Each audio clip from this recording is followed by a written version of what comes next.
Pues muy buenas tardes, amigos usuarios de la plataforma de UX Interactiva. Parece algo extraño, pero estamos de vuelta. El apocalipsis zombie no pudo con nosotros y de alguna forma encontramos la manera de transmitir esta primera temporada un poquito ahí, trompicada por cuestiones, pues ahora sí que muy ajenas a los integrantes de este bonito programa. Estamos en Hacer Conciencia de vuelta. Qué bueno que están con nosotros. ¿Entró bien? Bueno, ok. Qué bueno que siguieron las retransmisiones del programa que hizo muy amablemente la gente de US Interactiva. Mi nombre es Ángel Silva. Aquí seguimos, porque parece que esa va a ser la Para frase que de ahora aquí seguimos. era Guillermo Tobar. Y como siempre, aquí está mi compañero Rodolfo Ledesma, que tiene silenciado su micrófono, pero no importa. Ahorita, Rodolfo, ¿cómo estás el día de hoy? Hola Ángel, buenas tardes. Muy bien, gracias. Muy contento de regresar a las transmisiones de Hacer Conciencia, esta última línea ya de la primera temporada de Hacer Conciencia. Con mucho gusto de verte, con mucho gusto de transmitir para todos los usuarios de UX Interactiva, para todo el equipo de producción también de UX Interactiva. Muy contento de estar aquí. Y también muy contento y muy emocionado del gran invitado que tenemos el día de hoy, Ángel. Así es, ustedes ya lo conocen, ya estuvo, fue parte de los primeros programas que hicimos aquí en esta bonita emisión. Él es Guillermo Tobar, él es el creador, director general, CEO, eh, director editorial y publicador en jefe de memes de Miradas Conciencia. Guillermo, ¿cómo estás el día de hoy? Muchas gracias por aceptar la invitación. Hola Ángel, ¿cómo están? Hola Rodolfo. No, a sus órdenes, gracias por la invitación. Qué gusto verlos, qué gusto que estén vivos y sanos. Eso últimamente es como fantástico en realidad, entre todos. Y sí, bueno, pues gracias por la invitación y estamos aquí para lo que se necesite. No, gracias a ti por aceptar la invitación.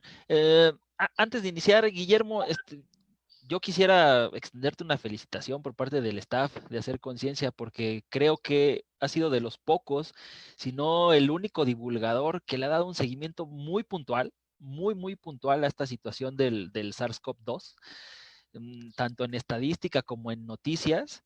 Y sobre todo, creo que a nivel personal agradezco mucho el esfuerzo que has hecho para explicarle a la gente lo que está viendo, ¿no? Porque pues hemos visto un montón de números, hay una lluvia de estadísticas que nos llegan por todos lados y la verdad, pues uno termina confundido, ¿no? Entre tanto número. Entonces, la verdad, una felicitación porque no es fácil hacer una tarea. Digo, yo que soy muy malo en matemáticas, ya cuando hay números de por medio ya es complejo, ¿no? Pero encima intentar explicarle a la gente y que la gente te entienda, creo que es muy loable de tu parte. Bueno, pues gracias por el reconocimiento. La verdad es que no diría ni por asomo que he sido como el único, ni el mejor, ni mucho menos, pero pues he intentado estar atento a ello. ¿No? Tienes toda la razón.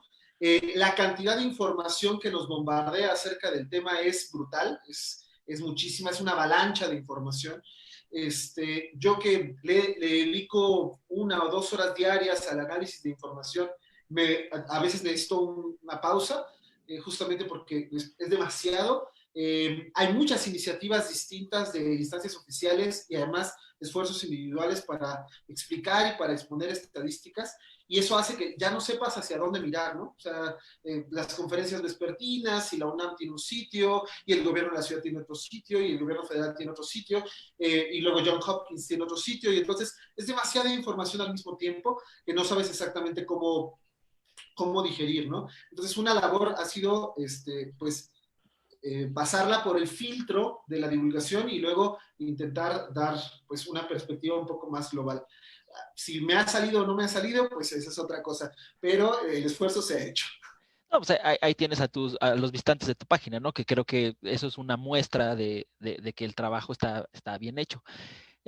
Ahora, si le aumentas también redes sociales, a lo que decías, aparte de los canales oficiales, si le aumentas redes sociales y ahora sí que a la avalancha de opinólogos y expertos, vamos a hacer hechos con polvitos mágicos en epidemiología, ahora hasta en medicina, pues se vuelve todavía más titánica una labor de filtrar todo eso, ¿no? Porque además de las creencias populares, que ya hablaremos en el segundo corte de las creencias populares que ha despertado el SARS-CoV-2, pero yo iniciaría con esta pregunta, con tu análisis de datos, ¿en qué situación se encuentra México en este momento con respecto al COVID-19?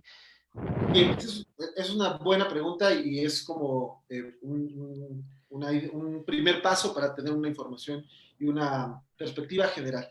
Fíjate que yo de manera personal justamente he hecho pues un seguimiento de los datos que nos da el gobierno federal de manera puntual todos los días, o sea, por lo menos viendo la conferencia vespertina y analizando cada una de las gráficas y además capturando, esto sí debo decírtelo de manera manual, es decir, yo veo cuántos activos, cuántos muertos, cuántos recuperados tenemos, etcétera, y lo vierto en una base de datos personal para hacer un análisis propio. México tiene, podemos verlo desde distintas perspectivas. La primera es el ritmo de contagios y el ritmo de personas que han tenido la enfermedad registradas. El ritmo es cuántas personas o el número con respecto al tiempo. Y aquí podemos decir que México ha tenido un buen desempeño con unas comillas enormes. ¿Por qué? Porque desde el principio sabíamos que el reto iba a ser enorme, tomando en cuenta las dificultades que tiene el sistema de salud de manera general en los últimos 30 o 40 años. Entonces, sabiendo esto, con los limitados recursos humanos, técnicos, presupuestales que tenía México, pues bueno, el reto iba a ser titánico. Sin embargo, a pesar de todo esto, las estrategias llevadas a nivel federal y a nivel estatal también tienen mucho mérito. El ritmo de contagios ha sido mucho menor al que se podría esperar de un país tercermundista o de un país con estas carencias, esta problemática de inicio. ¿Por qué lo decía? Vías de desarrollo, ¿no? En vías de desarrollo es el término políticamente correcto. Podríamos decir un país semiperiférico, etcétera, tomando en cuenta que estos términos pueden ser intercambiables dependiendo del contexto. O economía emergente también. Una economía emergente, etcétera, ¿no? A mis alumnos me gusta decirles que pues, a veces no hay que tocarse el corazón con estas cosas, porque la situación es tremendamente compleja. Pero bueno, entonces el ritmo de contagios es importante verlo. Las gráficas que usualmente vemos, por ejemplo, en las conferencias vespertinas, tienen un problema. La gráfica de casos acumulados está en una escala lineal, es decir, que los números en la vertical de la gráfica están equidistantes entre ellos mismos. Entonces vemos una curva que se está haciendo cada vez más empinada, ¿no? Como si y que siempre va a subir. Que esa va a subir siempre. Entonces la gente se espanta con esta gráfica. El asunto es que la manera en la que pones la información es muy importante. Por ejemplo, una manera de ver este fenómeno de otra forma es cambiando la escala a una escala logarítmica. Y en la escala logarítmica puedes, digamos que abarcar más números en menor espacio. Y tiene una gran ventaja. La pendiente, esto es decir, la inclinación de la gráfica, nos dice el ritmo de contagios. El ritmo al que están creciendo las cosas. Por ejemplo, si un fenómeno crece de manera exponencial continua, la pendiente también sería continua, sería una línea recta. Entonces, si esta línea recta se empieza a torcer hacia arriba, así como una curvita hacia arriba, sabemos que el ritmo está aumentando y se empieza a torcer hacia abajo, o sea, si empieza a ser una pancita, si empieza a ser convexa, sabemos que el ritmo está disminuyendo. Bueno, cuando nosotros ponemos los datos de los contagios en México en una escala logarítmica, vemos que el ritmo de contagios con respecto al total empieza a estabilizarse. Esto es un número interesante que dice todas las tardes el doctor López-Gatell, que se llama el porcentaje de incremento diario. Entonces, hay páginas de internet, por ejemplo, donde podemos acceder a una comparación mundial. Nosotros podemos elegir los países y comparar los diferentes ritmos. Y México tiene un ritmo, no es el mejor, por supuesto, nadie está diciendo que sea el mejor, pero tampoco es de los peores. Es decir, el ritmo al que está creciendo el número de contagios no es ni siquiera de los peores. Esto implica que en ese momento vamos, digamos que estables. Este número, ese porcentaje de incremento diario, que al principio era del 8%, 7%, se ha ido estabilizando en los 3 o 4%. conforme vayamos viendo ese número de porcentaje de incremento diario reducirse décimas diarias, entonces vamos a ver que el ritmo de contagios y el ritmo al que la epidemia empieza a estabilizarse, nos empieza a dar señales alentadoras. Entonces, México en este aspecto va medianamente bien. ¿Ja? Esto no quiere decir que se tenga que minimizar la gravedad del asunto, ni el número de contagios, y mucho menos el número de fallecidos. Por supuesto que no. Sin embargo, las cosas siempre podrían ser peores. Y ese es el asunto. ¿Ja? Entonces, por ejemplo, una buena noticia que también hay que estar atentos a ello, es que el sistema de salud federal en México no ha colapsado. Esto no lo puede decir Italia, por ejemplo. Italia llegó a un momento en el que ya no había manera de atender a las personas en los hospitales, ¿no? O sea, llegaron a un punto en el que había más de los que se podían atender. Y en este caso en México, en el territorio federal, en el territorio nacional completo, la ocupación hospitalaria sigue estando muy por debajo de un punto crítico. Esto no quiere decir que haya hospitales que no hayan llegado a su capacidad máxima. Por ejemplo, aquí en la Ciudad de México, los institutos nacionales de salud llegaron a un punto en el que estaban completamente ocupados, pero otros hospitales en la zona metropolitana podían atender a las personas que estaban enfermas, ¿no? Esto aunado también a las reconversiones hospitalarias y a las estrategias extras que se han hecho, por ejemplo, en el Centro Banamex, en el Hipódromo, etcétera. Entonces, yo sí te debo decir que me ponía un poco nervioso cuando veía la gráfica de la Ciudad de México, que es donde está más de una tercera parte de todos los contagios, cuando teníamos el 25% de colchón hospitalario, por ejemplo, aquí en la zona metropolitana. Ahí empezaba a ponerme nervioso, porque ese 25%, es decir, estamos a punto de que lleguemos a un máximo. Pero con todas estas estrategias, este porcentaje se ha ido ampliando y la Ciudad de México ya no es la que tiene la mayor ocupación hospitalaria a nivel federal en porcentajes. Entonces, ese panorama hace que pues tengamos un poco más de esperanza de que las cosas están no bajo control, o sea, no bajo control estricto, es decir, este asunto de domar la epidemia me parece un término muy delicado. Sin embargo, sí un control que nos permite decir que no hemos llegado a un punto en el que el sistema de salud dice, ya no puedo más, ¿de acuerdo? Entonces, hay estados que están por debajo del 30% de ocupación hospitalaria o en cuanto a las camas con ventilador, ¿no? Entonces, esa me parece que sería una perspectiva global de la situación en este momento. Ok, Guillermo, ¿y cómo ves, por ejemplo, que en algunos países, por ejemplo, como España, están poco a poco retomando ya algunas actividades, ¿no? Italia también. ¿Crees que nosotros México, vayamos por buen camino para esa normalidad o esa nueva normalidad, o todavía nos falta como camino por recorrer para llegar allá? Me parece que las diferentes estrategias que se han tomado a lo largo del tiempo responden a diferentes necesidades. En este momento, por ejemplo, retomar una nueva normalidad al principio, la gente pues se ponía nerviosa. Yo veía muchos de mis contactos en Facebook, por ejemplo, que decían, ¿cómo si no saben cuántos infectados hay? Nos dicen que vamos a regresar, yo no voy a regresar ni voy a abrir mi casa. El asunto es que es un concepto mal entendido, como muchas veces ha faltado que se explique de manera pues muy concreta, ¿no? Y el asunto es el siguiente.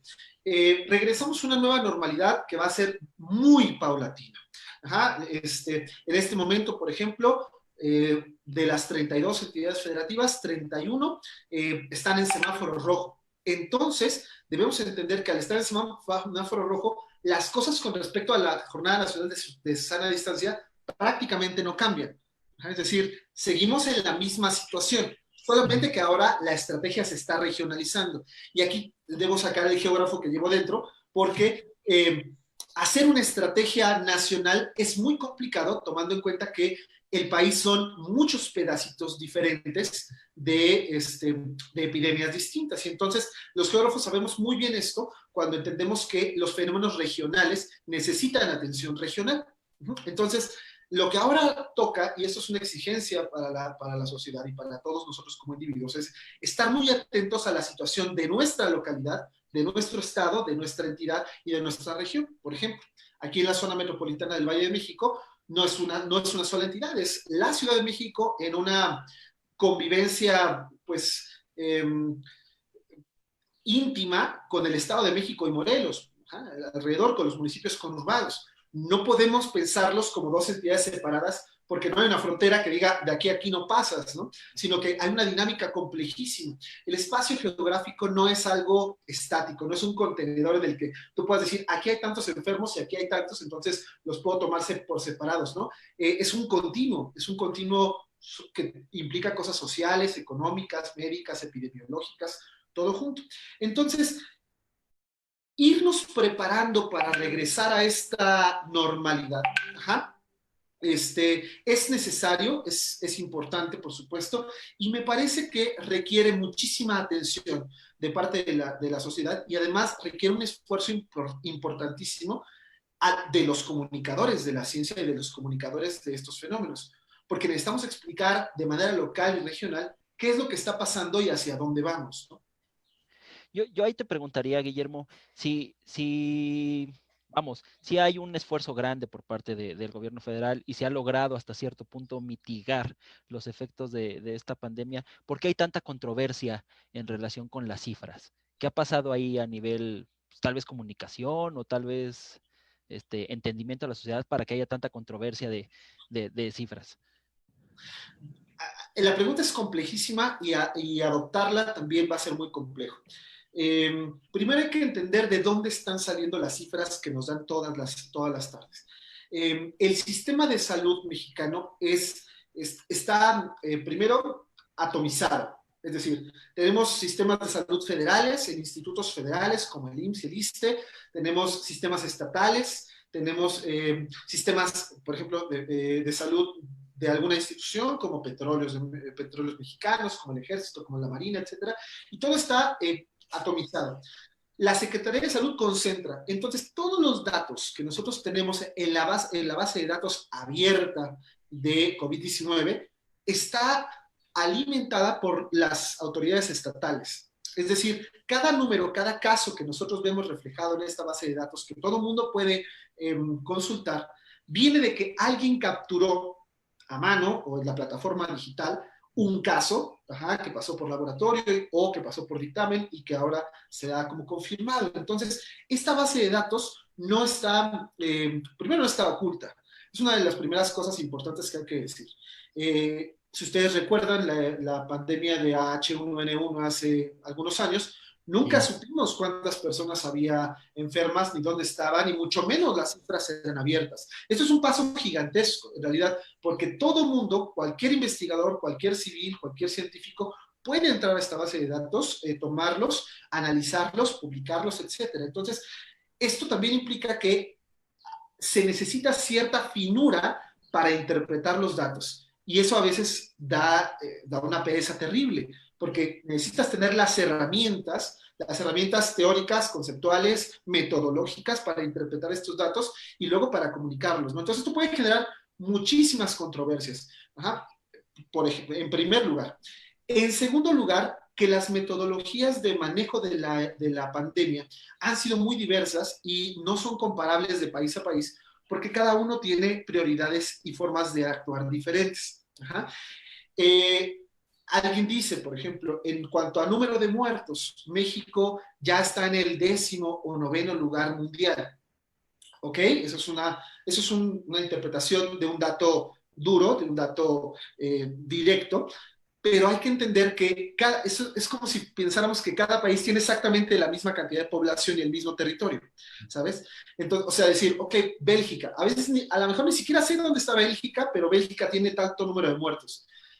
Ok, ¿cuál es la población de Bélgica? ¿Cuál es el territorio de Bélgica? Y entonces, después de analizar eso, ver cómo es el número de infectados o muertos con respecto al total de la población de ese país. ¿Qué tan difícil es manejar un país que es del tamaño de Tlaxcala a manejar un país que es del tamaño de Europa Occidental, que es México? México tiene prácticamente el tamaño de todo un continente a nivel político. ¿Qué tan difícil es el manejo de la epidemia en esta visualización geográfica, ¿no? Entonces, justamente de estas finuras en la interpretación de datos y de la situación, pueden venir controversias que tal vez no tendrían que ser controversias. Yo tengo amigos y amigas geógrafos, geógrafas, físicos físicas que están trabajando todos los días con la base de datos de manera directa. Yo, por ejemplo, no bajo las bases de datos todos los días para hacer un análisis, yo trabajo solamente con los datos públicos que nos dan ya, digamos que desgranados, y ellos se dan cuenta que hay errores, pero errores con los que un investigador en ciencias sabe que tiene que lidiar. Por ejemplo, cuando dependes de que 3,000 personas alimenten una base de datos así de compleja, los errores humanos van a existir, los errores al capturar, ¿no? Por ejemplo, si alguno de ustedes ha trabajado alguna vez capturando datos, yo trabajé muy joven en Conagua capturando datos de mapas. Creo que todos empezamos nuestro godinato Claro, ¿no? O sea, se te puede ir uno, se te puede ir otro. Entonces, por ejemplo, una amiga que trabaja en una dependencia que no viene al caso, que trabaja con estos datos, me dice, oye, ¿sabes qué? De hoy a ayer hay 20 casos menos en estos municipios. ¿Cómo puede haber casos menos? Pues es muy sencillo. Alguien se pudo haber equivocado al capturar estos datos. Podríamos pensar, esos datos menos, alguien los está cuchareando, que es un término que usamos en la investigación, ¿no? O sea, alguien está metiendo o quitando datos para favorecer el resultado que quieres publicar. Bueno, si yo quisiera cucharear datos de COVID-19 cuando estamos hablando de miles, pues cucharearía miles, porque la cifra se vería más o menos afectada. Pero en decenas, y no porque, de nuevo, no tengamos la sensibilidad para entender que cada dato es una persona que está siendo afectada, en decenas de datos, pues el efecto de estos errores en la transmisión de datos, pues es mínimo, ¿no? Hay que entender la complejidad del manejo de tantas cantidades importantísimas de datos y que pueda haber errores humanos. Esto no quiere decir que cambie brutalmente el panorama, ¿no? Pues, okay. Rodolfo, ¿tienes una pregunta? Sí. Dale. Hay un capítulo de Los Simpson en donde uno se intentan congelar en un refrigerador, sale días después y dice, ¿qué momento para estar vivo? ¿No? Ahora te pregunto a ti, Guillermo, ¿qué momento para la ciencia? Tanto mundial como nacional, ¿no? Nos quejamos, alzamos la voz, tanto divulgadores, comunicadores y científicos, de que nunca se le da un papel importante para la ciencia. Entonces, con tu expertise, tus relaciones que tienes, danos tu opinión. Quisiera saber tu opinión de cómo está la ciencia ahorita, qué opiniones tiene. Nos ha ayudado porque yo creo que es uno de los momentos más importantes como para sacar la casta y decirle al mundo, miren, y sobre todo a México, yo insisto mucho en México, miren lo que la ciencia está haciendo, lo que nos está beneficiando y cómo podemos sacar más provecho de ella. Bien, la pregunta es coyuntural y es importantísima. Desde el momento en el que todos los días hay un científico a las 7 de la tarde explicando cosas que estaban completamente ajenas a la normalidad de información que recibíamos como público general, no hablando como científicos ni como comunicadores, es decir, que yo bromeo un poco con mis amigos y amigas científicas, ¿no? Ya va a empezar la novela, ¿no? Nos conectamos a las 7. Haciendo esta analogía de que antes la novela era... Pero es que se ha convertido en eso, ¿no? O sea, más allá de la conferencia en sí, todo lo que lo rodea. Te sentabas a ver algo, era el espectáculo que había que ver, ¿no? Además para estar informado de qué tenías que platicar en la mañana con los cuates o con las amigas, ¿no? Algo así me pasa con la serie de Cosmos de Nat Geo los domingos en las noches, ¿no? Es la novela, porque tengo que estar ahí listo media hora antes. Entonces, que cambie el discurso de esta manera ya es importantísimo. O sea, que sea prioritario para una buena cantidad de personas el estar todos los días a las 7 de la noche viendo a un científico hablar acerca de ciencia, en este caso de la ciencia médica. Bueno, eso ya es una ganancia impresionante. Pero además ha habido una cantidad pues muy importante de avances muy rápidos en este asunto. Por ejemplo, el hecho de que muchas de las investigaciones que se están haciendo ahorita sobre COVID estén en un marco que llamamos ciencia abierta.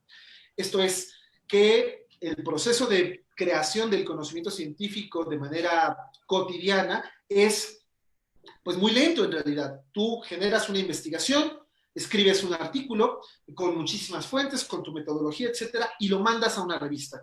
Y es el consejo editorial de esa revista, que son pares, es decir, son científicos, revisan la validez de ese artículo, puede tardar meses, incluso puede tardar años, y luego se publica. Y después de publicarlo, bueno, tienes que suscribirte a las revistas o tienes que ir al congreso o algunas revistas son gratuitas, etcétera. Pero después de eso, tienen que replicarse tu experimento o tu manera de ver ese tema por otros científicos. Y entonces el proceso de avance tiende a ser muy lento.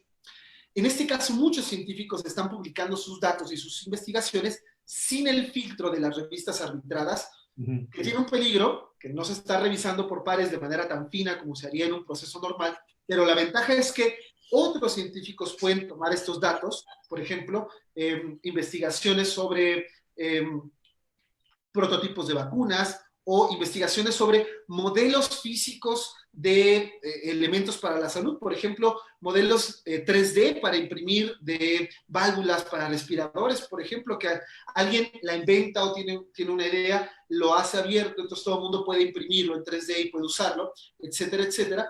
Este es un avance.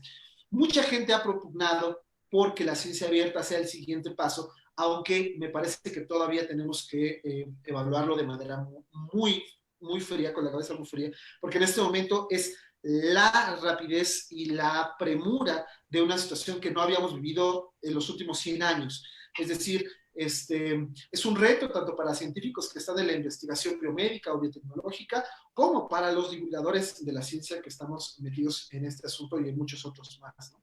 Entonces me parece un momento coyuntural para decir, estamos haciendo más o menos bien las cosas en México y en muchos otros países, con los recursos que tenemos, gracias al conocimiento empírico generado a través del método científico.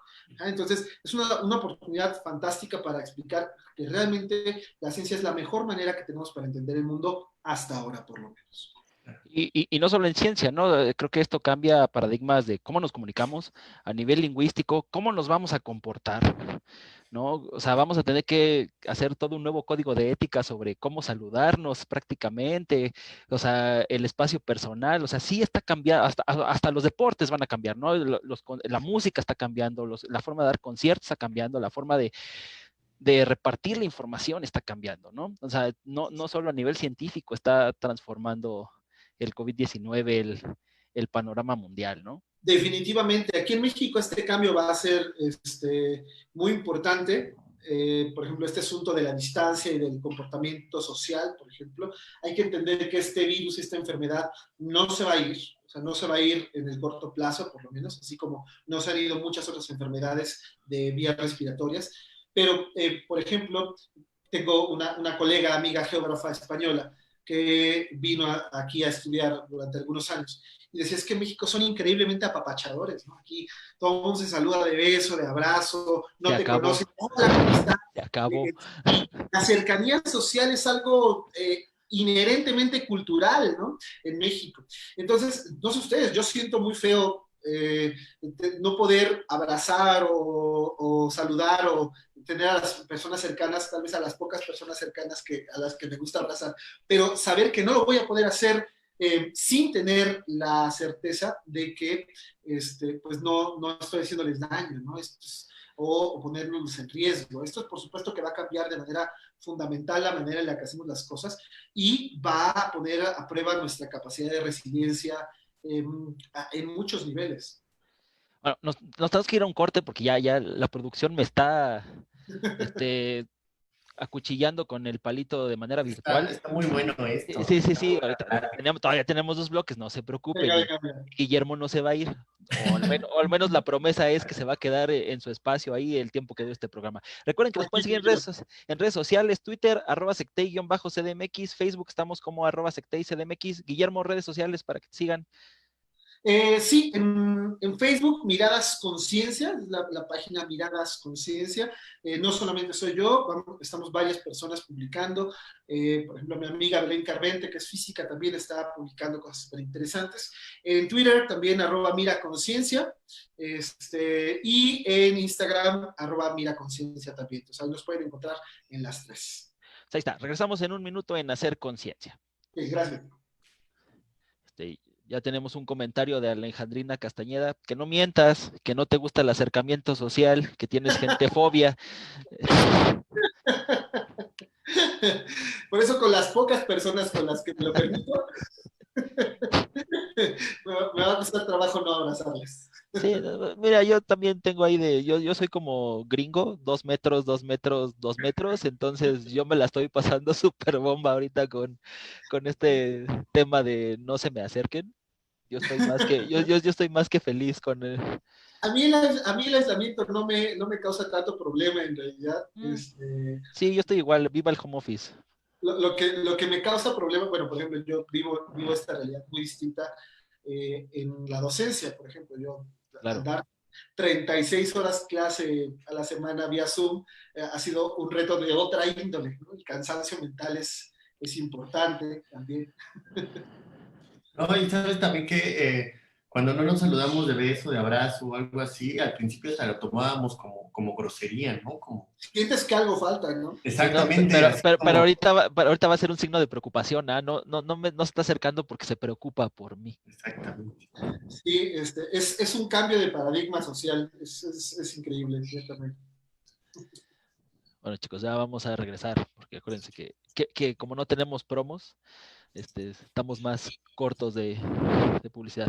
Iniciamos segundo bloque de hacer conciencia en 3, 2. Eso.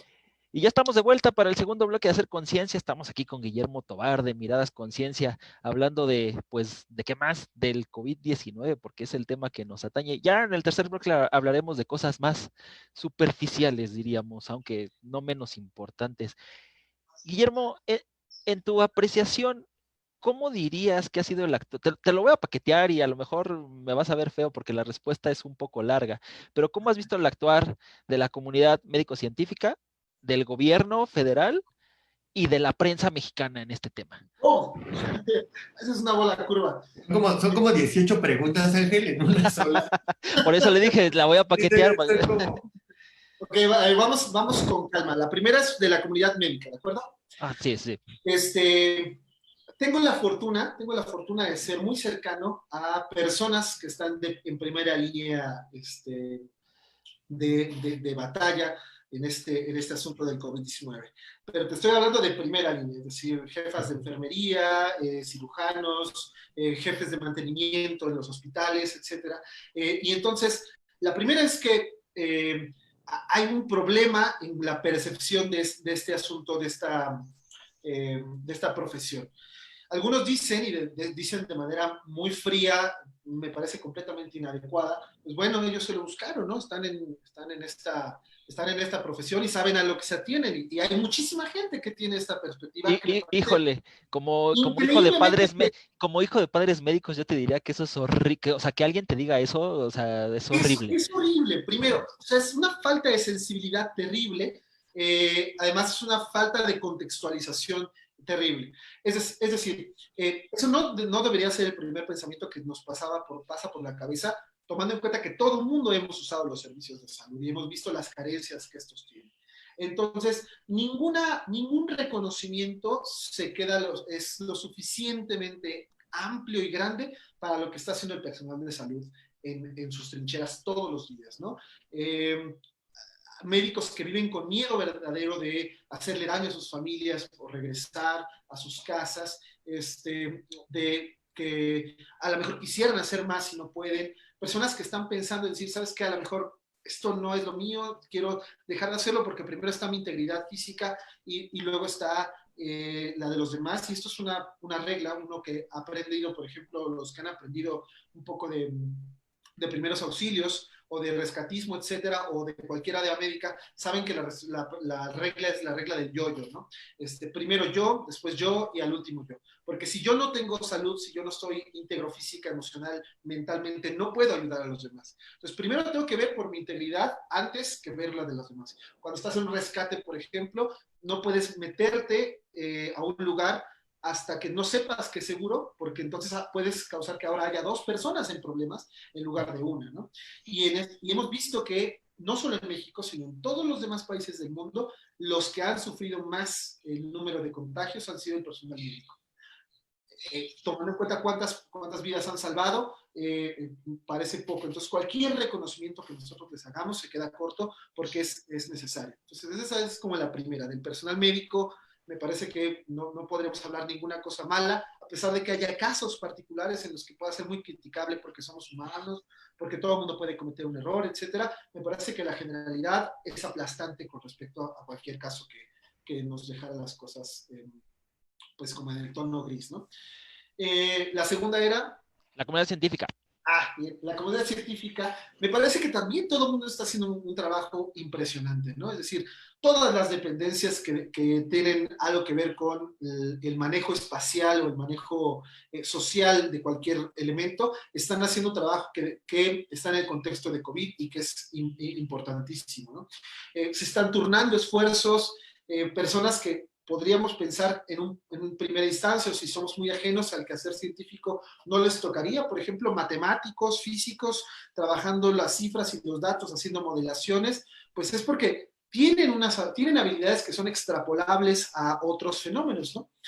Alguien dice, pues es que salieron expertos en todo, ¿no? Salieron expertos, todo el mundo ahora parece experto en epidemiología o en COVID, y la verdad es que no es cierto. Por ejemplo, desde la comunidad científica, vemos que si alguien es especialista en el manejo de bases de datos, entonces este manejo de bases de datos ahora se puede extrapolar a una habilidad que se trata de analizar datos de COVID, por ejemplo, ¿no? Los geógrafos, yo tengo muchos amigos geógrafos que trabajan en dependencias de gobierno o en investigación y que están haciendo mapas y que están haciendo cartografía que se presenta todos los días, por ejemplo, en las conferencias, pero también en los sitios en los que esta cartografía puede tener mayor incidencia, que es para las dependencias gubernamentales que finalmente toman las decisiones, ¿no? Y para los comunicadores de la ciencia, pues esto ha sido fundamental también. No es porque seamos expertos, por ejemplo, uno como divulgador no es experto en epidemiología ni experto en matemáticas, es experto en tomar la información, transformarla y que sea mucho más clara para las personas.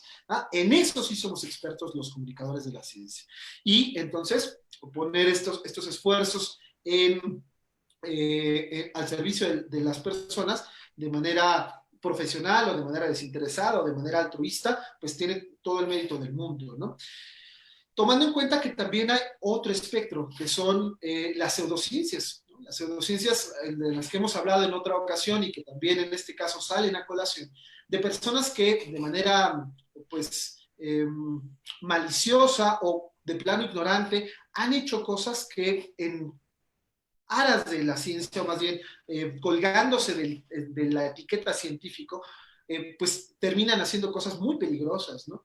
Por ejemplo, promocionar tratamientos alternativos para COVID o otra vez de medicina alternativa, de cosas que no han sido probadas, de cosas que pueden poner en peligro la salud de las personas. Sugerir que te inyectes desinfectantes, ¿no? Por Por ejemplo, ejemplo, este tema es brutal. Uno podría pensar que no pasan, o sea, que esto es algo, pues, ficción o que podría ser algo irónico, de burla, pero vimos en las noticias que pasaba, que realmente pasaba, ¿no? O sea, vimos notas de personas en algunos lugares de México que sí se intoxicaron por tomar desinfectante, por tomarse cloro, etcétera, etcétera, que te pones a pensar que realmente hay una combinación multifactorial que nos hace ver que esto es muy complejo, es decir, en cuanto a cómo comunicamos el conocimiento, el sistema educativo, cómo nos ha enseñado a percibir la ciencia, y luego qué tan críticos somos con la información que nos llega de distintas fuentes, ¿no? Por supuesto que es un asunto complejo, no se puede definir y tampoco se puede contestar a la ligera. Yo tengo una perspectiva muy global, pero también experiencias personales, ¿no? Que te llegan cadenas de WhatsApp diciendo que alcalinices tu dieta y que esto te permite porque el virus no sobrevive, y que al ver la información está plagada de errores porque dice que hay un pH de 36 y que el limón es básico, no es ácido, y que la gente lo replica porque parece ser muy sencillo.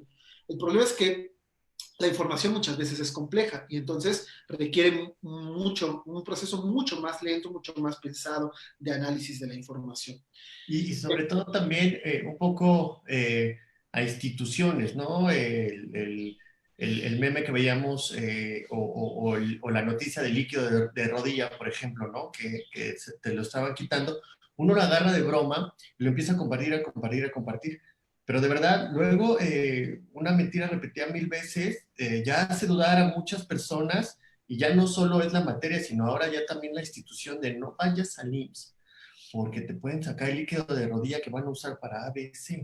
Yo estoy preocupado por el líquido de mis rodillas, entonces me he mantenido al margen. Yo la verdad Por es que ejemplo, como Ángel. yo voy a decir que cambio el líquido de mi rodilla por 2 rodillas nuevas con los meniscos. Sí, Porque eso me gustaría más, sí, eso me gustaría más. muy, muy mal. Fíjate que es un tema, me parece bien delicado. La manera en la que compartimos la información ha cambiado brutalmente. Este asunto de es solo un meme, por ejemplo, decir, pues es que es solo un meme sobre el líquido de las rodillas, ¿sí? Es solo un meme, pero es una pieza de información. Claro. Y hay que regresar al origen del término meme como elemento cultural, ¿no? O sea, el concepto de meme en inglés, lo crea Richard Dawkins, un biólogo evolucionista, en un libro llamado El gen egoísta. Y en realidad ahora entendemos un meme como un chiste de internet, pero un meme es cualquier pieza de información que se replica de manera exponencial entre una población. Por ejemplo, un chisme es un meme, ¿no? Un chisme que te cuenta porque tú lo vuelves a contar y luego se replica. Un chisme es un meme. Y es una analogía con un gen, una pieza de información genética que se replica y que encuentra un espacio adecuado para la reproducción. Bueno, uno no sabe cómo va a afectar este meme o si la otra persona que lo lee tiene el mismo nivel cultural, o bueno, tal vez lo dije muy mal, no nivel cultural, si tiene los mismos elementos culturales para discernir que es un chiste o que es verdadero, ¿no? O que a veces hacemos chistes sobre cosas verdaderas. Entonces, tú dices, ok, para mí es irónico, para mí es sarcástico, pero otra persona no capta esa ironía, ese sarcasmo, porque no tiene los mismos elementos culturales que tú tienes, puede tener otros muy importantes, pero no tiene los mismos que tú, y entonces la comunicación no es fluida, la comunicación se corta, ¿de acuerdo? Y entonces tenemos casos como estos, en los que verdaderamente hay personas que piensan que el líquido de las rodillas termina siendo combustible para cohetes, o que termina siendo... Híjole, pues que no se acerquen a las mías, porque hay muy poco ya. Etcétera, ¿no? Es un asunto complejísimo que tendrán que analizar científicos especializados en estos, científicos sociales, antropólogos, etcétera, que van a poner estos temas sobre la mesa, ¿no? Y la tercera parte de la pregunta de Ángel era acerca de el periodismo. Sí, el periodismo de ciencia. ¿Qué opinión te merece el periodismo de ciencia ahorita en toda esta situación? Ya con la reacción de Guillermo ya nos dijo. Vamos a intentar hacerlo de manera muy moderada, ¿de acuerdo? Me parece que hay una carencia fundamental de formación de periodistas de ciencia en México. De manera general. No puedo decir que todos los periodistas de ciencia son malos, por supuesto que no. Conozco periodistas de ciencia que han dedicado su vida a formarse, es decir, a tener una formación profesional como divulgadores y como periodistas de ciencia, comunicólogos que también han hecho esto. Por ejemplo, tengo el gusto de conocer y haber trabajado con Rocío Ledesma, que es la editora de la revista Conversos del Comité Crítico Nacional, que ha sido Premio Nacional de Periodismo de Ciencia varias veces, y que es increíble en su trabajo. Y hay casos por todas partes. Pero muchas veces, no solamente en este tema, sino en muchos otros, falta un nivel de profesionalismo y de especialización simplemente porque el tema lo requiere. Platicábamos ahorita con Ángel que un medio importante, por ejemplo, cualquier medio importante a nivel nacional, pues en este caso tendría que estar diciendo que necesito un experto en epidemiología, un médico experto en epidemiología, que venga, lo contrato y que sea el que comente las notas y el que me ayude a redactar las notas, ¿no? Sin embargo, pues hemos visto de manera muy preocupante que los periodistas que atienden, por ejemplo, a las conferencias vespertinas, pues exhiben una incapacidad, por ejemplo, de generar diálogo y preguntas concisas en un asunto que es muy técnico. ¿Por qué? Esto es un fenómeno que podemos ver cuando alguien da una conferencia. Cuando al final de la conferencia, a mí me ha pasado N cantidad de veces, das una conferencia, te dedicaste mucho tiempo a explicar de manera muy puntual un tema que puede ser muy complejo, y al final las personas se levantan, alzan la mano para exponer ellos un punto de vista y hacer una pregunta poco enfocada, ¿no? Es decir, te intentan dar contexto, intentan generar un contexto para que les respondas otra cosa. Y esto es una falta terrible en la comunicación de este tipo, porque el contexto lo puso el conferencista, es decir, las preguntas tendrían que estar circunscritas al contexto que se acaba de dar, ¿no? Entonces, ese clásico que quiere hacer una pregunta de algo de lo que él es experto y el conferencista no, y entonces el conferencista dice, bueno, pues yo tengo que decir que, cuando es muy honesto, tengo que decir que no conozco muy bien de este tema, pero podemos... Y entonces cuando pasa eso, es que la pregunta no estuvo bien formulada desde el inicio. Esto lo hemos visto N veces. Yo, que he estado viendo las conferencias todos los días, pues llevamos más de 60 conferencias, me parece, sí, ¿verdad? Llevamos más de 60. Más o menos. Sí, conferencias vespertinas, 71, no, aquí lleva, no más, llevamos aquí, yo perdí la cuenta creo como en el 90, y resulta que las preguntas que se han hecho, si nosotros, alguien tal vez tenga el tiempo para hacerlo y la paciencia para hacerlo, ¿cuántas veces se ha repetido una pregunta en una conferencia y que se ha dado una respuesta muy puntual, de la manera más desgranada, más fina que se ha podido? Entonces, deja mucho que desear, por supuesto. De vez en cuando ha ido algún periodista que hace una pregunta muy buena y entonces los ponentes, porque no son nada más el doctor Hugo López de Gatel, sino también el doctor Alomía y los ponentes que de vez en cuando van a exponer diferentes aspectos de la pandemia, tienen chance de contestar desde su expertise. Y esto es una cubetada de agua fresca, porque nos cambia el ritmo de la conversación. El problema, por supuesto, es que al volverse más técnicas las preguntas, entonces la cantidad de personas que pueden comprenderlas de manera puntual se reduce drásticamente. Pero estamos hablando de que en esas conferencias no estamos buscando rating, como en un programa comercial. Tienes que hacer show para que más personas lo vean porque estás ganando dinero.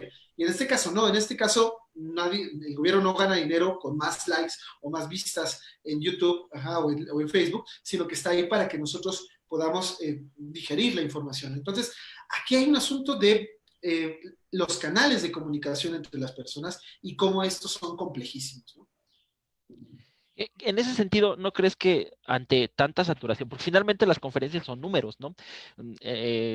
Hay la comunicación puntual de lo que va aconteciendo el día con día con base en el número, en el dato duro. Algunas veces dan proyecciones, pero al gobierno se le ha olvidado un poquito ese aspecto de las proyecciones.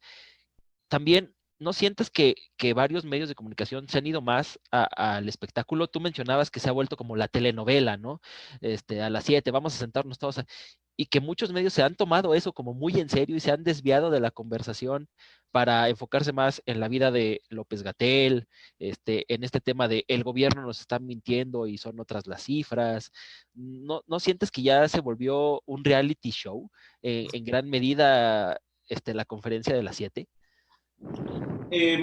Me parece que si te concedo esto, por ejemplo, si te concedo el que se haya vuelto un reality show, es una consecuencia de la falta de calidad periodística que han tenido los medios.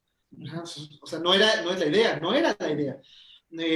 Decía el doctor Gatell que él no sabe si otros gobiernos están dando información diaria de manera tan puntual, de manera técnica, a sus medios de comunicación nacional. Yo tampoco, la verdad es que es un hueco que me gustaría empezar a llenar. Es decir, ver cómo es el manejo mediático de los gobiernos, por ejemplo, de países que han manejado bien la epidemia, bien, con unas comillas enormes, porque cada país tiene retos diferentes, y cómo lo han hecho, ¿no? Y cómo ha resultado. Pero tomando en cuenta que las notas ahora sí venden, hay que entender cuál es el proceso de comunicación pública, comercial, en cualquier país, ¿no? No hablamos en balde del cuarto poder cuando hablamos de la comunicación, ¿no? ¿Qué nos va a dar más vistas? En un momento en el que hemos trasladado la información del papel, del periódico, a los medios digitales de una manera brutal, ¿qué da más vistas y ahora sí que deja más dinero cuando yo publico una nota? Si publico una nota analizando técnicamente los datos y además trayendo un experto que va a hablar con palabras que a lo mejor no son tan digeribles, o hacer una nota que diga pues que López-Gatell tenía una banda de rock, a lo mejor hubiera decidido dejar medicina y hubiera sido un vocalista famoso, o que su esposa, Y están separados. se dedicaron la tesis y luego que están separados y además que está guapo, etcétera, que tiene una página de club de fans en Facebook y cosas que son tremendamente frívolas y superfluas cuando lo que nos interesa es pues que la gente esté bien y además que hagamos más caso a esto que a cosas que son muy importantes, por ejemplo, la técnica de lavado de manos, de por qué tenemos que estar separados, etcétera, etcétera, que todavía no permea perfectamente en la sociedad como un conocimiento sólido. Entonces, me parece que el asunto de que se haya vuelto un reality show no era la idea, pero es una consecuencia del pobre manejo periodístico que se ha tenido, pero además también hay que entender que los medios tienen una agenda. ¿No? Y entonces, que al tener una agenda, lo que representan sus notas son la agenda. Ajá. Entonces, también nos hace falta una cantidad importante de información y de formación de cómo desgranamos y cómo digerimos la información de los medios, ¿no?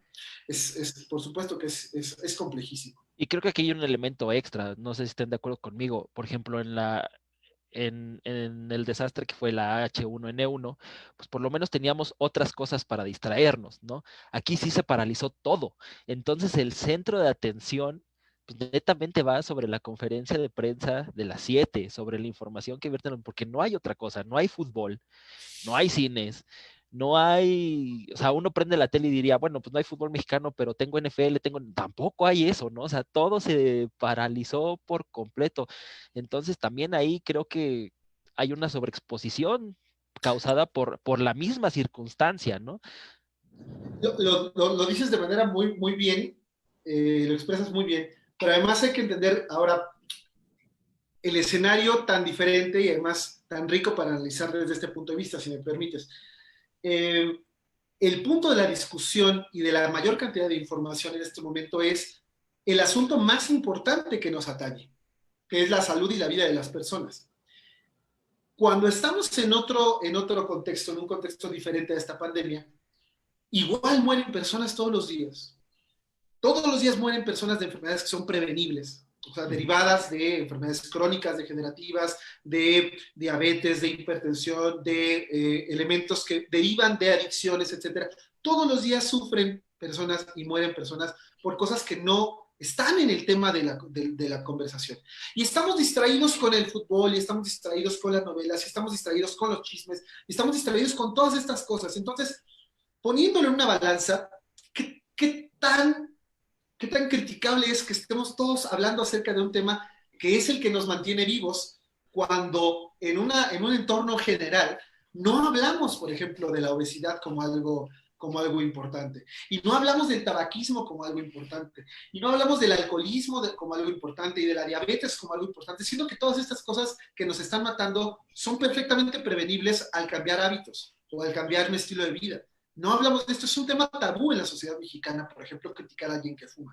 Acaba de pasar el Día Mundial del Tabaco. Yo decía de manera muy puntual y de manera muy personal en mi muro de Facebook, me parece un hábito asqueroso que además hace que las personas huelan mal y además hace que las personas se enfermen y hace que las personas estén más susceptibles a enfermarse de cosas que las van a hacer sufrir, no solo a ellas, sino a sus familias.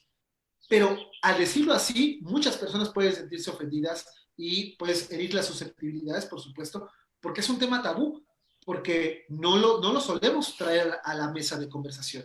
Y ahora estamos trayendo estos temas a la mesa de conversación y me parece un momento muy importante para aprovecharlo. Pues nos tenemos que quedar con esta idea ahí en el tintero porque ya otra vez nos están mandando un corte. Recuerden que estamos en Hacer Conciencia. Regresamos en un minutito ya para el último bloque del programa del día de hoy. Bien. Ay, perdonen que me No, mira,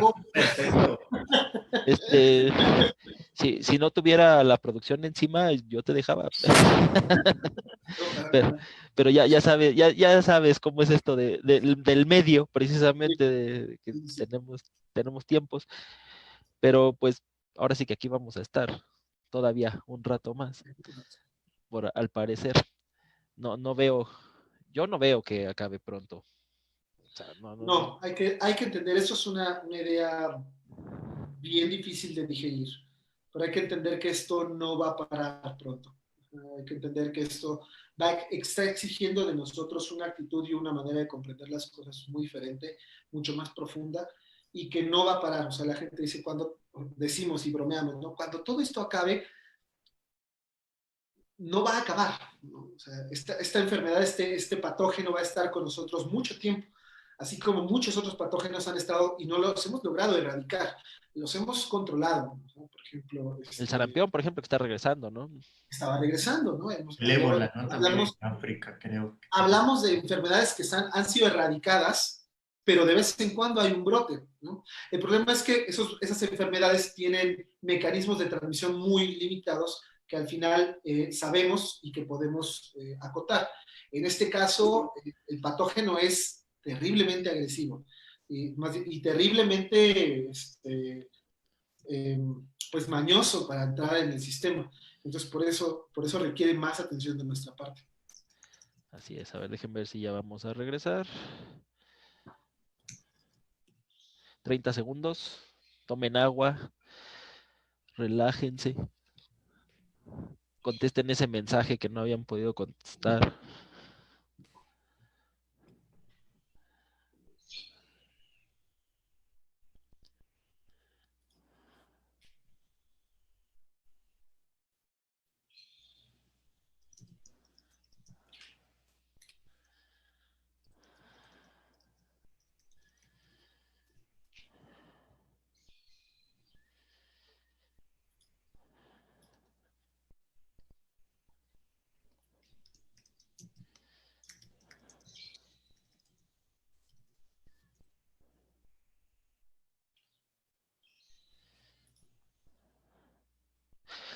Iniciamos tercer y último bloque de Hacer Conciencia en 3, 2. Y bueno, amigos, estamos ya en el último bloque del programa del día de hoy de Hacer Conciencia. Al principio de la emisión les comenté que íbamos a hablar de temas un poco más superficiales, no menos importantes y menos porque estamos aquí en la mesa pues, con 3 nerds. ¿Por qué no decirlo tal cual, no? El 30 de mayo se dio al fin el lanzamiento exitoso de esta cápsula Dragón por parte de la empresa SpaceX de nuestro amigo Elon Musk. Después de un intento ahí fallido, no por culpa técnica, sino que el clima simplemente no lo permitió así. Pero bueno, estas cosas pasan, ¿no? Guillermo, ¿qué tan emocionado te tiene el lanzamiento de la cápsula Dragón? Mucho, muy. Pero además, fíjate, o sea, a mí me emociona cualquier lanzamiento al espacio, pero hay un asunto bien interesante que exponer en este tema. Esta vez hubo muchas más personas que en cualquier otra ocasión que estaban emocionadas y expectantes acerca de este lanzamiento. Sí, no, la audiencia en el primer intento, creo que no habían tenido esa audiencia en los últimos 10 lanzamientos, ¿no? Exactamente. Yo recalcaría lo que estábamos hablando hace rato, ¿no? Del momento importante para la ciencia.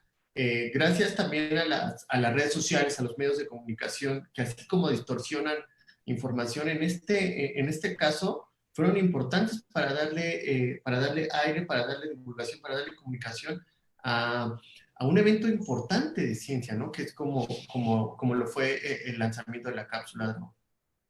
Sí, aquí tal vez conviene poner un poco de contexto sobre los lanzamientos espaciales y la comunicación de los mismos. Por ejemplo, el lanzamiento de las misiones Apolo en plena Guerra Fría, en plena carrera espacial, fue un hito de comunicación. Por ejemplo, la llegada de Neil Armstrong a la Luna, de Neil Armstrong y Buzz Aldrin, y la transmisión en vivo de un hombre caminando sobre la superficie lunar, es un momento que está grabado en la memoria de una generación, ¿no? Los baby boomers y los Xers, la generación X, pues tal vez lo vivieron de manera centrada, de manera vivencial, ¿no? ¿Recuerdas ese momento a finales de los 60s donde pasó? El asunto es que ese fue el Apolo 11, el Apolo 12 llegó a la Luna, el 13 fue un desastre exitoso, el 14, el 15, y así, pero cada uno de ellos tuvo menos audiencia que el anterior. La gente se cansaba de ver cohetes lanzados al espacio. El que la NASA transmitiera en vivo un evento de estos dependía de cuántas personas estaban interesadas en un evento de este tipo. Nada más, si recuerdan esta película Apolo 13 con Tom Hanks. La acabo de ver ayer, por cierto. Que ahorita está en el catálogo de Netflix. De famosa plataforma de transmisión en streaming. Ahí pintan un escenario en el que llega la esposa de Love y dice, ¿por qué no lo están transmitiendo por la tele? Dice, pues es que ninguna cadena nos dio cabida, ¿no? Entonces, la mamá de Jim Lovell está en el asilo y dice, es que dijeron que iba a salir en la tele porque mi hijo va a subir al espacio. No, pues señora, ya vimos todos los canales y nadie lo está viendo. La gente perdió interés en la carrera espacial porque el hit era llegar primero. Y después todos parecían ser lo mismo, eran muy técnicos. ¿Para qué van allá? Van a recoger rocas. Es emocionante que recojan rocas lunares, por ejemplo. Es emocionante que pongan un aparato retroreflector en la Luna. Faltaba que alguien explicara por qué era emocionante por hacerlo por sí mismo. Pero el presupuesto de la NASA, por ejemplo, depende del interés público de la ciencia de las personas. Es decir, si las personas no se interesan en los lanzamientos espaciales ni en el desarrollo científico, los representantes populares, es decir, los senadores, no aprueban un presupuesto para la NASA. Y la NASA sufre todos los años de un recorte presupuestal o de un aumento presupuestal que depende del semáforo de interés de las personas en la exploración espacial, por ejemplo. Y ahora, por ejemplo, perdón que te interrumpa, Guillermo, pero también quisiera hacer una acotación. Fue tan grande, y nos metemos a temas políticos ahora, fue tan grande que hasta lo usó el mismo presidente Trump y el vicepresidente como escalafón dentro de su campaña para la reelección, pero bueno, estuvo presente el presidente, hizo toda una parafernalia por el mismo lanzamiento. Sí, por supuesto. Incluso, seguramente vieron la transmisión, pues la cámara está tomando el cohete y gira para decir, miren, ahí va el Fuerza Aérea 1, que va a llegar al Centro Espacial Kennedy, y porque ahí viene el presidente Trump, por supuesto. Y también es un asunto propagandístico, porque va en las dos vías, ¿no? Si la gente tiene interés, entonces le dan presupuesto a la NASA. Pero en este caso, si la gente tiene interés en esto y la NASA tiene presupuesto, entonces puede beneficiarle a la comunicación de los políticos. Y en este caso, por ejemplo, Trump acaba de aprobar hace algunos meses el presupuesto que necesita la NASA para el programa Artemisa, que es el programa, el heredero del Apolo, para volver a llevar seres humanos a la Luna en el 2024. En este caso, una mujer. En este caso, una mujer. En este caso, bueno, un hombre como género humano, sí, claro. Pero el nombre Artemisa, por supuesto, es de una mujer porque es la hermana de Apolo, ¿no? Entonces, y además, Artemisa cae mejor que Apolo, como en la mitología griega. Es una lista, aparte de la cazadora, etcétera, etcétera. Pero entonces, también es una coyuntura distinta porque viene esta mitificación de Elon Musk como personaje, claro, ¿no?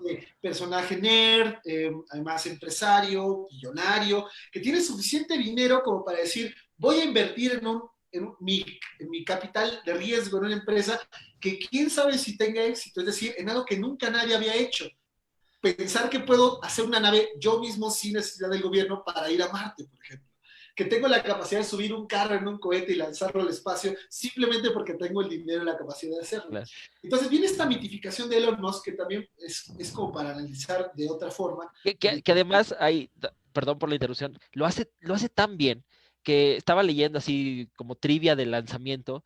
El hombre se trajo al que diseñó los trajes de Black Panther, de Batman, de Interstellar, para diseñar los trajes espaciales, ¿no? Hasta en eso hace como ahora sí que como película de Marvel hace el fanservice para que todavía tengas como más emoción, ¿no? Al respecto. Interés, claro. Sí. Es un tremendo este tipo. Iba a decir una grosería, pero me la voy a guardar, ¿no? Es un tremendo. Sí, hijos, y además mexicano, ¿no? José Fernández. Sí, claro. José Fernández, un diseñador de modas. Y me preguntaban mis alumnos en la mañana que estábamos platicando acerca de esto, pero ¿lo hizo solo o qué tal si no funciona su traje?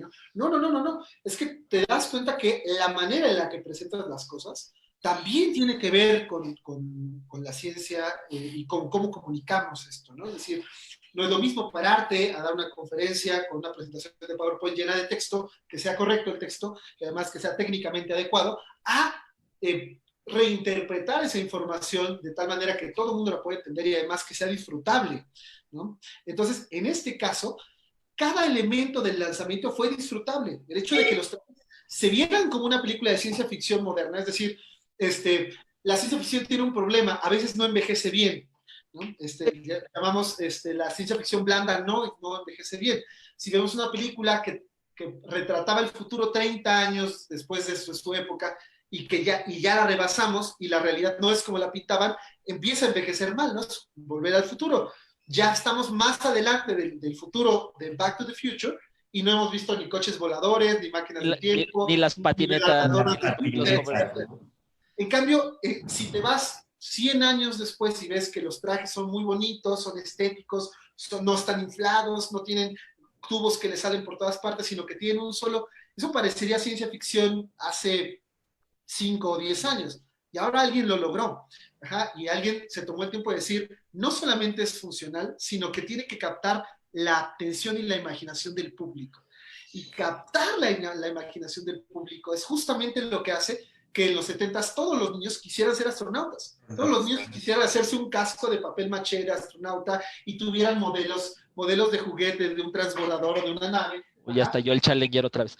Sí, espérame, es el Endeavour. Ah, perdón, disculpe. Curiosamente, la nave, la cápsula Crew Dragon, le pusieron Endeavour, ¿no? a esta última que subió. Porque es de mala suerte subirte a una nave que no tenga nombre, por cierto, ¿no? Entonces hay que bautizarlas. ¿Crees que podamos seguir con esta inercia, Guillermo, de lanzamientos, de interés en la sociedad en general? Ahora sí no hablo solo de México, porque la verdad yo creo que el lanzamiento tocó varias partes del mundo, incluidas, por ejemplo, Rusia, ¿no? Que allá sí habían despegado algunos cohetes. ¿Crees que pueda seguir esta inercia de seguimiento de la sociedad hacia investigación espacial? Yo espero que sí. Yo espero que sí. Estamos en un momento coyuntural también muy importante. Platicaba con una persona hace unos días. ¿Por qué no somos astronautas? O sea, muchas personas que nos gusta el espacio, ¿en qué momento de nuestra vida perdimos la oportunidad de ir al espacio o ser astronautas, ¿no? Para empezar, el contexto socioeconómico en el que estamos envueltos, ¿no? Es decir, que México no tiene un programa espacial hasta hace muy poco y es muy limitado por el presupuesto que tiene la Agencia Espacial Mexicana. Pero además también, ¿quién tenía la punta de lanza de la exploración y del lanzamiento espacial? Hasta ahora esta tarea solamente recaía en los gobiernos, es decir, la NASA tenía esto, es decir, NASA es como pensar en que saben todo del espacio, ¿no? Enlazándolo un poco con la plática de hace rato, cuando alguien hace una nota falsa que dice, científicos de la NASA descubren no sé qué, todo el mundo se lo cree porque es la NASA, ¿no? Pero la NASA solamente hace cohetes y sondas espaciales y su actuar está muy acotado a algunas áreas de la astronáutica. La investigación científica en cosmología, por ejemplo, la hacen las universidades, la hacen los centros de investigación pública, etcétera, etcétera. Entonces, requiere que nosotros pensemos que estamos en un momento coyuntural. Yo les digo a mis alumnos pequeñitos de primaria, están en un momento en el que ustedes podrían ser astronautas. Claro. ¿Por qué? Porque en este momento en SpaceX hay mexicanos trabajando en el lanzamiento, hay mexicanos trabajando en el diseño de trajes, etcétera, etcétera, porque ahora comunicar e ir a hacer una estancia, por ejemplo, a una universidad de otros lugares, es mucho más sencillo. Puedes estudiar en una universidad de otro lugar en línea, por ejemplo, y tener un título de esa universidad en línea. Y pues desarrollar tu talento con muchísimas herramientas que antes no teníamos. Yo estoy convencido que, por ejemplo, en el 2024 va a haber seres humanos en la Luna de nuevo. Y estoy convencido de que es muy probable que en la próxima década, en los próximos 10 años, haya un ser humano en Marte, ¿no? Del género que sea. Haya un ser humano en Marte y que que seamos testigos de un nuevo paradigma de la exploración del universo, que ahora nos incluye a todos en tiempo real, ¿no? Simplemente porque Elon Musk ahora sí acaba de poner en el tintero un tema que es importantísimo, que es abaratar los costos, ¿no? Abaratar los costos de lanzamiento y que esto sea mucho más sencillo de alcanzar por muchas más personas, no con el puñado de seres humanos que han tenido la oportunidad de ir al espacio. Ya no digamos a la Luna, a órbita baja, que es donde está la Estación Espacial Internacional. Desde los años 70, ningún ser humano ha subido más allá de donde está la Estación Espacial Internacional. Es decir, es como ir a la playa y mojarte los pies con las 3 primeras olas, cuando hay un océano completo a tu disposición, pero pues que no tienes la energía para nadar 4 kilómetros mar adentro y regresar, ¿no? Necesitas construir cosas, y es lo que estamos haciendo. Entonces, yo pienso que el impulso depende del interés y de la imaginación que podamos despertar en las personas. ¿Crees que esto empuje a otras empresas privadas a invertirle a la investigación espacial, al diseño de naves, al diseño de trajes, inclusive a la preparación tal vez de los mismos astronautas?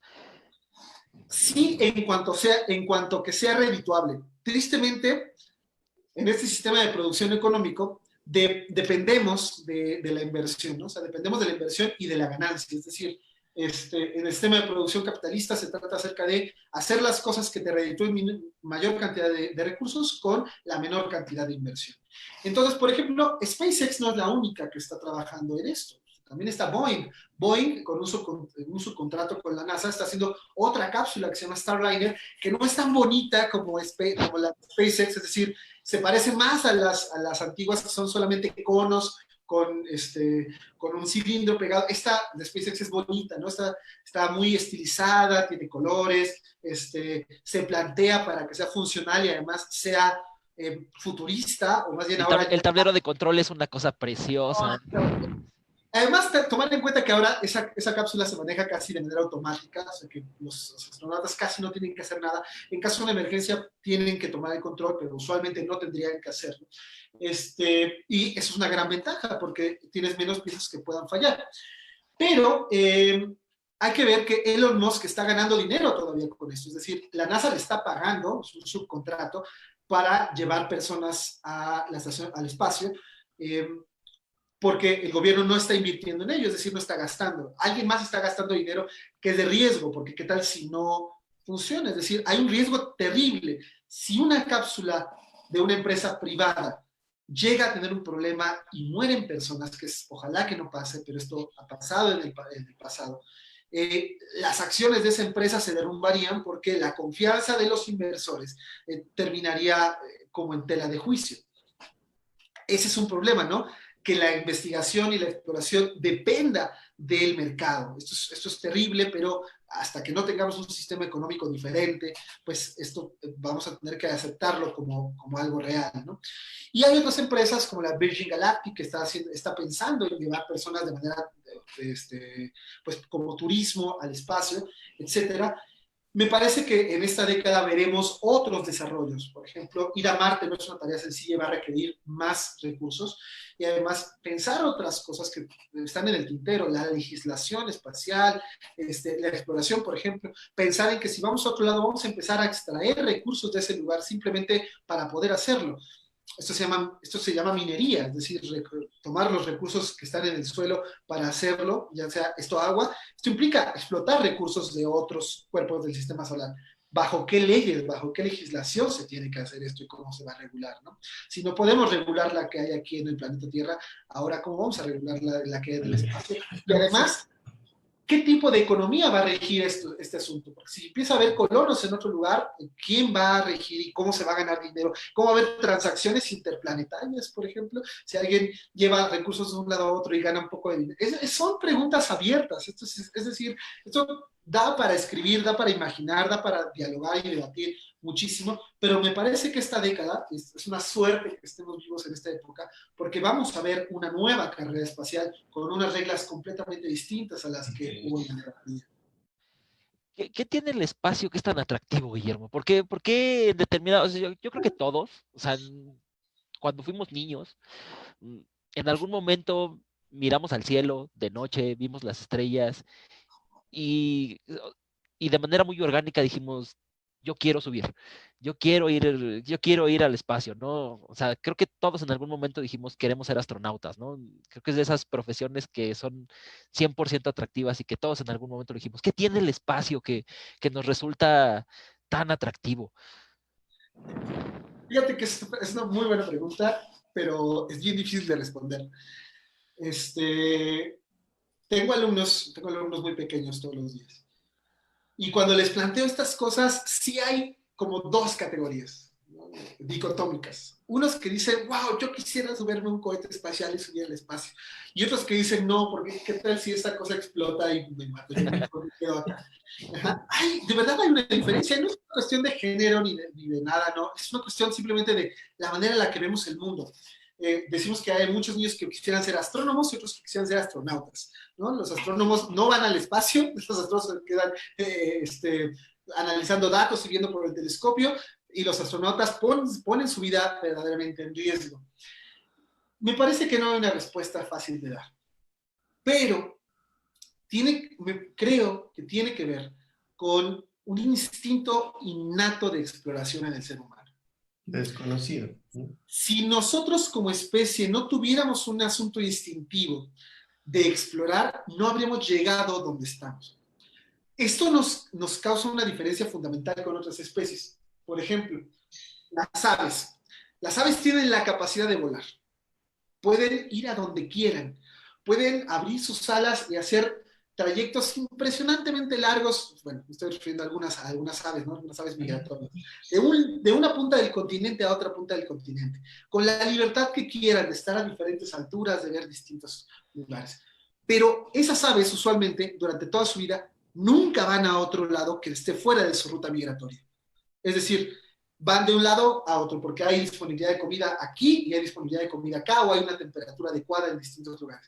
Pero un ave que migra en América, por ejemplo, de punta a punta, nunca va a migrar hacia Asia para ver si allá encuentra otras cosas. ¿Qué pasa? Tiene toda la libertad de hacerlo, pero su capacidad de percibir su espacio depende solamente de su supervivencia. Y los seres humanos hacemos cosas muy estúpidas, como poner en peligro nuestras vidas sin saber si vamos a regresar o a estar sanos a cambio de una sensación de descubrimiento.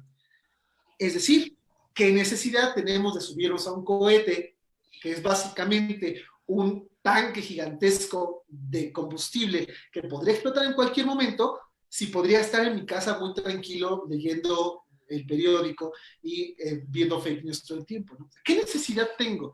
Me parece que hay algo fundamentalmente instintivo en la exploración, y como ya terminamos de explorar el mundo, no es cierto esto que acabo de decir, es una terrible mentira, porque hay muchísimas cosas que no hemos terminado de entender en muchas áreas del conocimiento. Lo siguiente es explorar hacia afuera, ¿no? ¿Qué hay? ¿Qué hay además? ¿Qué nos deja? Y además pensar a un futuro muy, muy largo, es decir, ¿qué va a pasar en los próximos 100 años con la humanidad? Algunas personas dicen, bueno, ¿por qué ir al espacio cuando todavía no solucionamos la hambruna? ¿Por qué no hemos solucionado las vacunas para algunas enfermedades, etcétera? Me parece que aquí hay algo impresionante. Hay un meme muy bonito, ahora sí hay un meme muy bonito, que de una página que se llama Saturday Morning Breakfast Cereal, SNBC, que hace cómics muy nerds. Y entonces dice, ¿por qué los periodistas, cómo piensan los periodistas que los científicos piensan cuando van a hacer una investigación? Entonces está el cartón y dice, oh, es muy importante la investigación en metamateriales porque esto nos permite hacer las cosas mucho más ligeras y además nos va a ayudar a explorar, etcétera, ¿no? Y luego abajo en la otra viñeta dice, como realmente es. ¿Por qué está haciendo investigación en metamateriales? ¡Porque es genial! ¡Porque está bien padre! ¿No? O sea, los científicos, ¡wow! Porque mis amigos cosmólogos o mis amigas cosmólogas, oye, ¿por qué trabajas con modelos de energía oscura y modelaciones del universo temprano? Pues porque está increíble, o sea, porque es una idea fantástica y además tengo la capacidad y he invertido buena parte de mi vida en tener la capacidad para hacerlo. Y esto implica que los seres humanos tenemos la libertad de dedicarnos a cosas que nos gustan y que nos apasionan. Y el espacio está ahí. ¿no? Entonces, me parece que es una pregunta bien compleja y que tiene una respuesta muy amplia, pero me parece que tiene que ver con un asunto bien instintivo de exploración. Por desgracia, eso marca el final del programa de hoy. Nos quedamos ahí con muchas cosas en el tintero, pero pues ya nos están cortando la transmisión. Quiero agradecerles a todos los que nos acompañaron en este regreso a las actividades todavía remotas por obvias razones, pero al fin y al cabo ya regresamos a la actividad normal. Quisiéramos darles agenda de algunas actividades. Desgraciadamente, pues todavía muchos lugares siguen cerrados o van a estar armando la agenda de eventos apenas empiecen las actividades o el regreso a esta nueva normalidad, pero ya les tendremos información al respecto. Rodolfo, muchas gracias por el programa de hoy. Gracias Ángel. Un comienzo para este final de temporada de Hacer Conciencia muy padre, con temas muy, se podría decir, con mucha carnita, que un gran invitado que tenemos y un buen amigo, también lo quiero decir, nos explicó, pues nos lo bajó a palabras más terrenales y ahorita estamos más interesados. Nuevamente, Guillermo, muchas gracias. Lo repito, felicidades por tu trabajo, tanto profesional como personal, porque sé que divides tu labor de profesor también con divulgador de la ciencia en tus redes. Muchas felicidades por ambos trabajos, son de mucho respeto. Los agradezco y los divulgo también con mucho gusto, porque sé que son trabajos que valen mucho la pena. Gracias, Ángel, y nos vemos dentro de 8 días. Así es. Guillermo, muchas gracias. Ya sabes que esta es tu casa hoy, mañana y siempre, y las veces que nos aceptes la invitación, aquí te tendremos. Yo, como siempre digo, yo donde me dejen decir las tonterías que suelo decir. Entonces, estás en el espacio indicado, entonces. Rodolfo, Ángel, muchas gracias por la invitación. Si me permite nada más, a los que me estuvieran viendo, recuerden, Claro. En Facebook es Miradas Conciencia, somos un equipo de divulgadores y científicos que estamos ahí todos los días intentando compartir buenas cosas. En Twitter, @miraconciencia, y en Instagram también como @miraconciencia. Pues ahí está, les queremos agradecer de nueva cuenta que hayan estado con nosotros en esta poquito más de una hora, pero creo que fue una hora bastante amena. Vámonos a comer y recuerden que el siguiente martes nos vemos con otro tema interesante aquí en Hacer Conciencia. Muchas gracias. Gracias, Ángel. Gracias, Rodolfo. Hasta luego. Gracias.